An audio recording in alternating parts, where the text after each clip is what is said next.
Muy buenos días. Vamos a hablar el día de hoy sobre los formatos de notificación de alertas para posibles donantes. Mi nombre es Catherine Díaz, soy médica intensivista del Hospital de Kennedy y médica coordinadora operativa de la donación del Hospital de Kennedy. Es muy importante el tema que vamos a hablar hoy porque a partir del 1 de marzo del 2023 se hace obligatorio que la notificación de posibles donantes se realice por medio del diligenciamiento de unos formatos de notificación que vamos a ver más adelante. Antes se trataba de hacer una llamada y comentar al paciente, pero desde el 1 de marzo, como les comento, se hace necesario el diligenciamiento de estos formatos.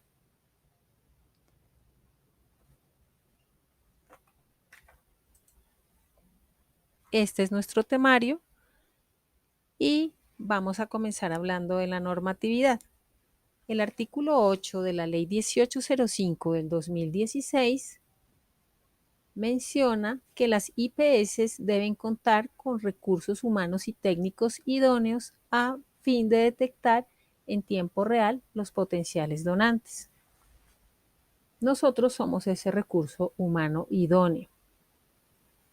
Además, el artículo 23 del decreto 2493 del 2004 indica que las IPS deberán notificar inmediatamente.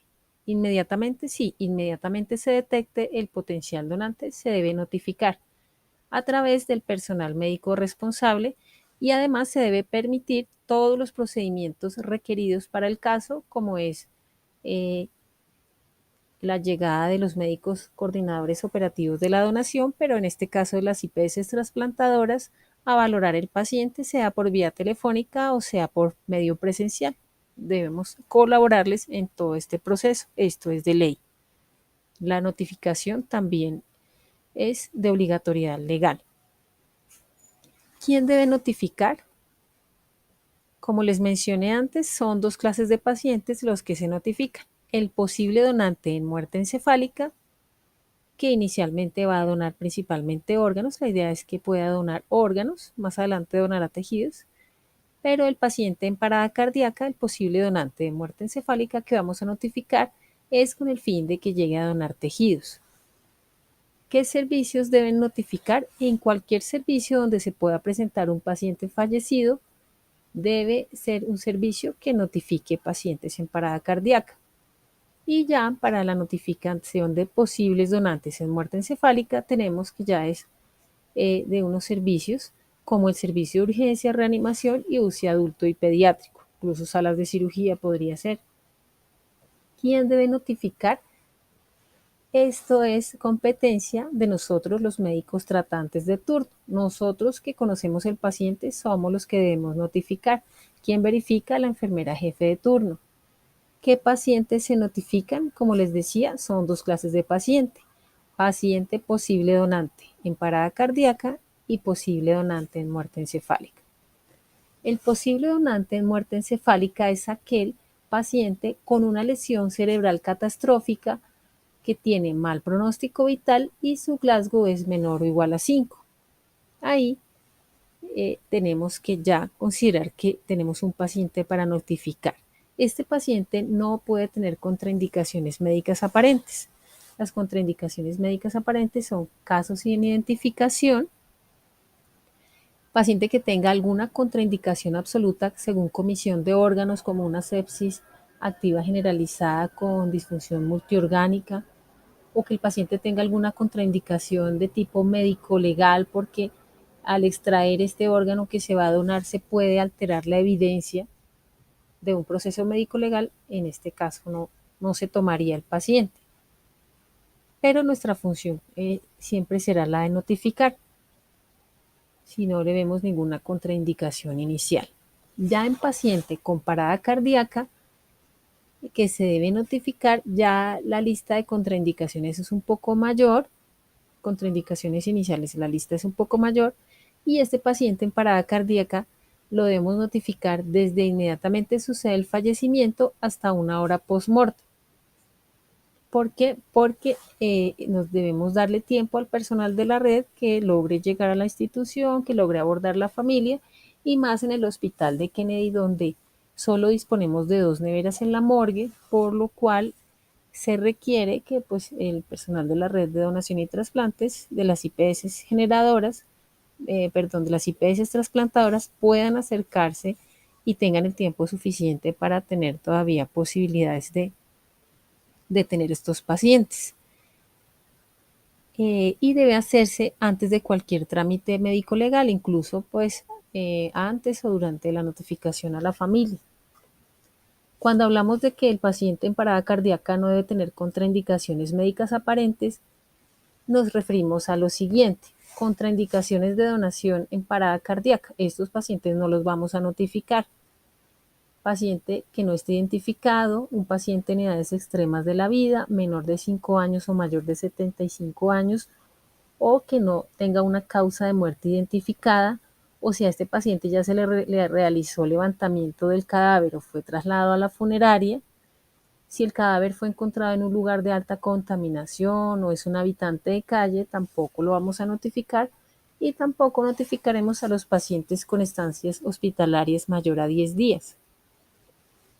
Tampoco debemos notificar causas de muertes relacionadas con neoplasias malignas, sistémicas, COVID-19 confirmado, infecciones activas generalizadas, esclerosis múltiple, enfermedad personal o familiar de Creutzfeldt-Jakob, enfermedades neurodegenerativas que sean sospechosas de origen viral. Estos pacientes no los notificamos ni hay que hacerle formatos. Pero ¿a dónde debemos notificar? Tanto el paciente en parada cardíaca como el posible donante en muerte encefálica debe ser notificado a la coordinación regional número 1, a este número de celular: 301-757-5248. Este es un WhatsApp.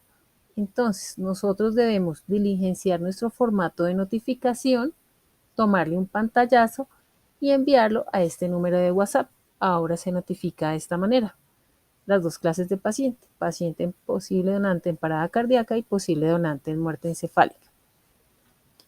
El posible donante en muerte encefálica, además de notificarlo a este número de la coordinación regional, debemos enviárselo a nuestro líder, que nos lo enviará al chat de donación para las estadísticas pertinentes. Y en paciente posible donante en parada cardíaca, adicional a notificarlo a este WhatsApp, debemos enviar también pantallazo del formato al correo del referente de donación de órganos del Hospital de Kennedy, que sus líderes de servicio les compartirán el correo o se los compartiré yo. Todo lo concerniente al proceso de donación deberá quedar registrado en la historia clínica, sea que el personal de la red haga alguna anotación o si no hace ninguna anotación, nosotros debemos anotar durante nuestras evoluciones qué es lo que está pasando con este proceso. Esto va a ser auditable, entonces les ruego por favor que esto lo tengamos muy en cuenta. Y cosas importantes a registrar en la historia clínica: cuándo se notificó, quién recibió la alerta. Más adelante se les comunicará si el paciente se le hizo código de voluntad anticipada, si él en algún momento había querido ser donante o por el contrario expresó oposición en vida a este proceso de donación. Se hace una consulta al Instituto Nacional de Salud, al Registro Nacional del Donante, y nos expiden un código. Este código también lo debemos anotar en la historia clínica. ¿Cómo se debe notificar? Entonces aquí tenemos los mencionados formatos. Este es el formato de posible donante en parada cardíaca, que está un poco pequeño, pero básicamente son datos socioeconómicos del paciente, nombre y teléfono del que notificó para que la red se pueda comunicar con esta persona, datos socioeconómicos y ubicación del paciente en el hospital, cuándo ingresó al servicio, si tiene antecedentes, si ha recibido transfusiones o antibióticos, si ha tenido cultivos, si hay pacientes presentes en la institución, nombre del familiar a contactar y número de celular. Y finalmente, al final hay un recuadro que dice nombre de quien recibió la alerta. Pues en el momento que nosotros lo alertamos, realmente no tenemos este dato, entonces vamos a diligenciar la mayor cantidad de datos posibles y le tomamos el pantallazo y lo enviamos. Este es el formato de notificación de posible donante en muerte encefálica.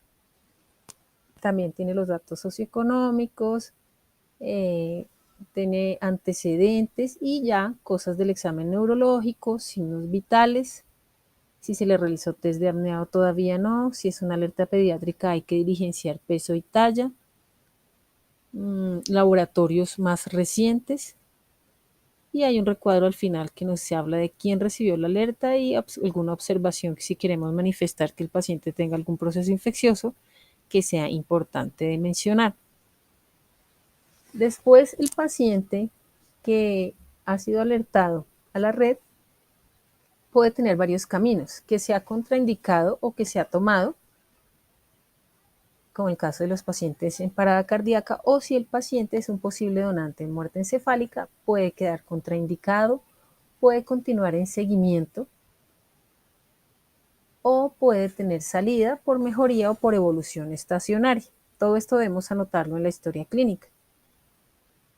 Y bueno, por último queremos decir que aunque sabemos que en ocasiones trabajar en esta institución puede tener muchos retos, a veces no es fácil, a veces tenemos problemas con el sistema, a veces no disponemos de X o Y insumo, pero también tenemos que tener en cuenta que hay personas que están con alguna patología catastrófica, hay personas que están en una lista de espera que necesitan un órgano para mejorar su calidad de vida o un tejido para mejorar su calidad de vida o necesitan un órgano para poder salvar su vida. Entonces pensemos en estos pacientes. Debemos llegar allá y por esto debemos ser más fuertes que todas estas excusas. No tengo tiempo, no pude hacerlo, no sé cómo se hace, no es mi paciente, era del turno anterior. Sí tenemos excusas, pero como les comento, pensemos en estos pacientes de lista de espera.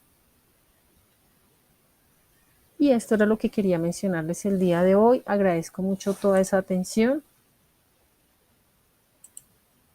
y hasta una próxima.